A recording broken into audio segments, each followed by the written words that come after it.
Before we begin, viewer discretion is strongly advised. The following content is presented solely for educational and entertainment purposes. Diddy trial began like any high-profile case, reporters jostling for position, cameras flashing, the buzz of whispered speculation filling the courtroom. It felt routine until it didn't. Then came the shift. Through a side door, she entered, Monique. Oscar winner. Industry exile. A woman once branded difficult for daring to speak up. Her presence alone cut through the noise like a blade. The gallery stiffened. Diddy, dressed in charcoal, leaned forward ever so slightly. His team exchanged uneasy glances. Prosecutors sat up straighter, scrambling through their notes with a new urgency. Monique didn't say a word, not yet. But the weight she carried said everything. This wasn't going to be another day in court. This wasn't just about headlines or Hollywood drama. Something else had entered the room with her, truth, maybe. Or justice, finally unafraid to speak. And everyone in that courtroom felt it. What was coming wasn't just testimony, it was a reckoning. I was asked here to speak the truth, and that's what I intend to do, Monique said, her voice steady, unapologetic. This wasn't gossip. It wasn't tabloid drama or a bitter celebrity grudge. She came armed with timelines, receipts, and audio recordings that would make even the most seasoned attorneys hold their breath. And she didn't just name Diddy. She named Tyler Perry, Oprah Winfrey, Bishop T.D. Jakes. You could feel the courtroom tense, curiosity giving way to disbelief. These were not the usual suspects. These were powerhouses, untouchables. But Monique wasn't interested in protecting reputations. She was there to expose a system. One built on silence, protected by fear, and fueled by power. She wasn't just accusing a man, she was holding up a mirror to the entire entertainment industry. In that moment, the trial stopped being about one individual. It became a turning point. A truth too heavy to ignore. On the stand, Monique recounted a moment many never knew happened, a private meeting with Tyler Perry in 2018. It wasn't held in a courtroom. There were no cameras, no press. Just two people in a quiet room, behind closed doors. According to Monique, Perry admitted it. Yes, she'd been blackballed. And yes, it was wrong. But when she asked for a public apology, something that could begin to repair the damage, he refused. She then reached for a document. A transcript. "There are things going on I can't be connected to publicly," she read aloud, quoting Perry. "We've all seen things at Puff's parties that we're not supposed to talk about." The courtroom froze. What was once a personal dispute suddenly cracked open a hidden network, one that extended far beyond creative differences or studio politics. This was about silence. About protection. About complicity. As those words echoed off the walls, the gallery collectively held its breath. This wasn't hearsay. It was a direct connection between power, privilege, and the price of speaking out. Monique didn't raise her voice. She didn't need to. She simply laid the truth down on the table. And dared the room to look away. Monique took a breath, then described a moment that, on the surface, looked like just another Hollywood night. The year was 2006. A Diddy party, lavish, exclusive, filled with high-profile guests. Celebrities mingled, music pulsed, and behind the glamour, something else lingered. She spoke of rooms in the back. Quiet conversations. Whispers behind closed doors. Then came the NDA forms slid across tables without a word. Monique refused to sign. She stood up, and she left. It seemed like a small act in the moment. But it wasn't. She told the court, "Silence is the most expensive price any of us pay. And we've all paid it." That night didn't just end a party for her. It ended opportunities. Calls stopped. Offers disappeared. Meetings were cancelled before they began. Her refusal wasn't about ego or attitude. It was integrity. A choice not to participate in something she didn't believe in. And that choice came with a cost. A cost that followed her for years. In that courtroom, she didn't ask for sympathy. She asked for people to listen, to understand that behind the industry's red carpets and million-dollar deals is a system built on secrecy. And all she did was say no. That no changed everything. I wasn't blackballed, Monique said, her voice unwavering. I was whiteballed by black people. People who looked like me. People more afraid of losing their spot than doing what's right. The words didn't just hang in the air, they hit like a thunderclap. The courtroom sat in stunned silence, not from shock, but from recognition. Because what Monique was saying went far beyond one man, one feud, one moment in Hollywood history. She was speaking to something deeper. Something systemic. She called out the unspoken code of survival, how even within marginalized communities, power protects itself. How fear forces silence. How those who should be allies sometimes become gatekeepers. She wasn't blaming. She was illuminating. Because it wasn't just that she'd been silenced, it was who helped keep her silent. Not strangers. Not enemies. But peers. Colleagues. Friends. People who smiled in public and whispered in private.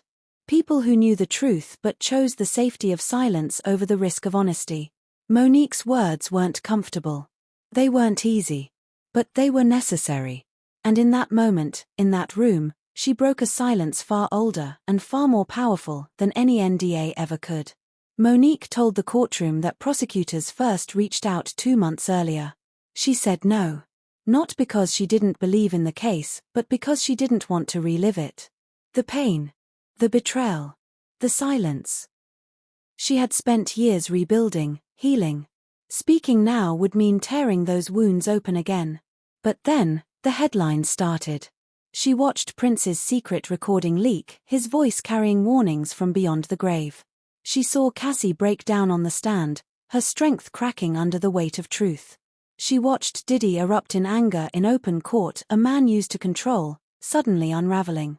And then came a voice. Not from the media, not from the attorneys, but from memory. Her grandmother.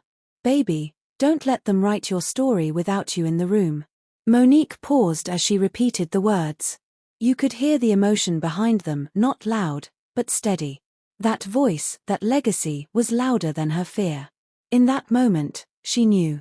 She had to speak. Not just for herself, but for every woman, every artist, every voice that had been drowned out for the comfort of others. She wasn't there to make headlines. She was there to reclaim her story. And make sure no one else could rewrite it for her. Monique didn't flinch. She named names. Tyler Perry. Oprah Winfrey. Bishop T.D. Jakes. These weren't casual mentions, they were deliberate. Calculated. Aimed at the very heart of Hollywood's protected circle. She brought up Perry again, but this time, not just in conversation. She referenced his $1 million donation to Bishop Jakes's church. Damage control, she called it. Not generosity. Not goodwill. A strategic move, one meant to smooth over something bigger. And then she asked the room to connect the dots. Because right around the time that donation hit the news, something else happened. Rumors about Diddy began to vanish. Blogs that once speculated endlessly went silent. Stories disappeared. Narratives shifted. Coincidence? Monique didn't think so. And she made sure the court didn't either. She laid it out piece by piece, call logs, timelines, media clips, receipts.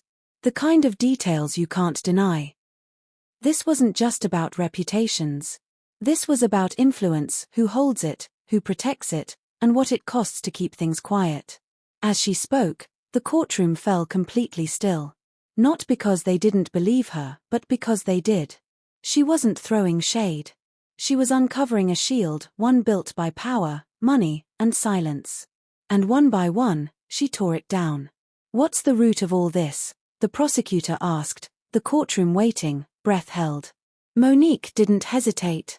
One word. One truth. Fear, she said. Not anger. Not money. Not fame. Fear. Fear of losing work. Fear of being labeled difficult. Fear of breaking ranks in an industry that rewards silence and punishes truth. She wasn't just talking about herself. She was speaking for dozens, maybe hundreds of others, people with stories buried under contracts, NDAs, and career threats. Fear kept them quiet. Fear kept the machine running. Then, without breaking eye contact, she turned to Diddy. "You thought nobody would talk," she said. "You thought you built an empire strong enough to silence everybody."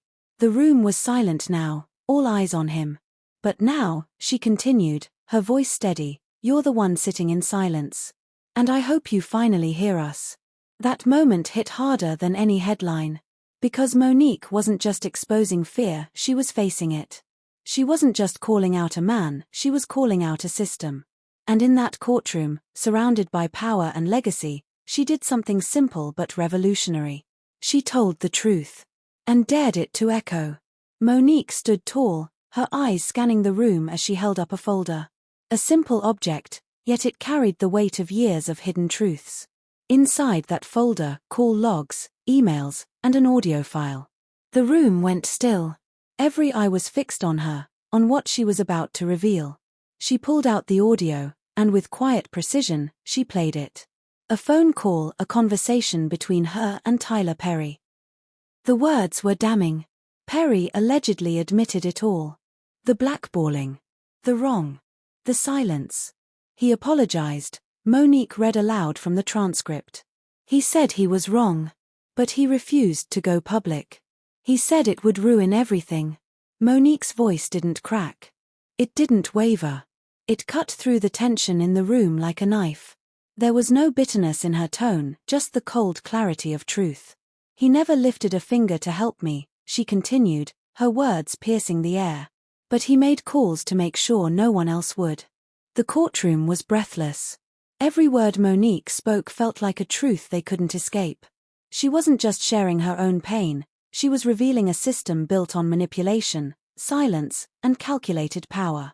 She wasn't asking for sympathy. She wasn't seeking revenge. She was simply showing the world how far people would go to protect their own secrets, even if it meant destroying others in the process. The room could no longer ignore it. The evidence was clear. The silence was broken. Then came the moment that shifted everything.